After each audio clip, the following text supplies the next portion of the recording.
राहु का शतभिषा नक्षत्र में और केतु का पूर्वा फाल्गुनी नक्षत्र में प्रवेश एक अत्यंत महत्वपूर्ण ज्योतिषीय घटना है जो वैश्विक और राष्ट्रीय स्तर पर बड़े परिवर्तन लाएगी। राहु ने 23 नवंबर 2025 को अपने ही शतभिषा नक्षत्र में प्रवेश किया है और यह गोचर 2 अगस्त 2026 तक रहेगा।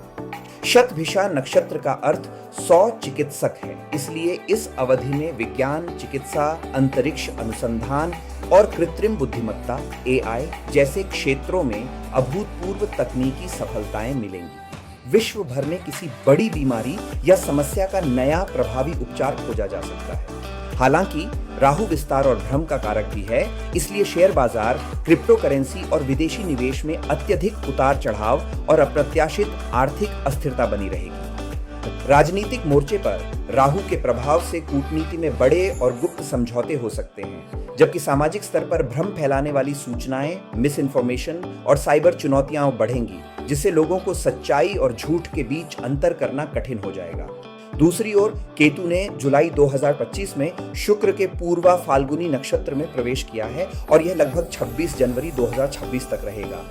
यह नक्षत्र कला, रचनात्मकता और भोग विलास से जुड़ा है, जबकि केतु अलगाव और वैराग्य का ग्रह है। यह विरोधाभासी गोचर मनोरंजन, कला और ग्लैमर जगत में बड़े अलगाव या महत्वपूर्ण हस्तियों के संन्यास को जन्म दे सकता है।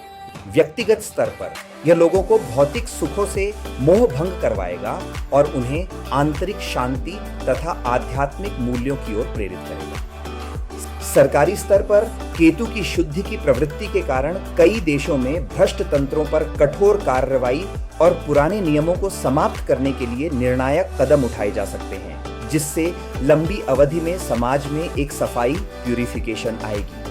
भारत देश पर संयुक्त परिणाम मिश्रित और शक्तिशाली होंगे। राहु का शतभिषा में होना भारत का डिजिटल इंफ्रास्ट्रक्चर, स्वास्थ्य सेवा और अंतरिक्ष शक्ति के रूप में विश्व पटल पर स्थापित करेगा, जिससे मेक इन इंडिया और आत्मनिर्भरता के प्रयासों को वैश्विक मान्यता मिलेगी।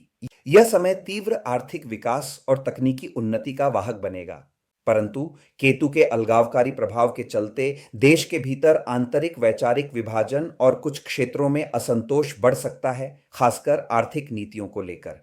इसके अतिरिक्त सीमावर्ती और आंतरिक सुरक्षा को लेकर भी कुछ अनसुलझे मुद्दे उभर सकते हैं, जिन पर सरकार को विशेष ध्यान देना होगा। कुल मिलाकर यह गोचर भारत को विज्ञान, राहु और आध्यात्मिकता केतु के समन्वय से एक मजबूत और आत्मनिर्भर राष्ट्र बनाने की दिशा में प्रेरित करेगा, जहां सफलता के लिए सतर्कता, दूरदर्शिता और नैतिक मूल्यों पर टिके रहना अनिवार्य होगा।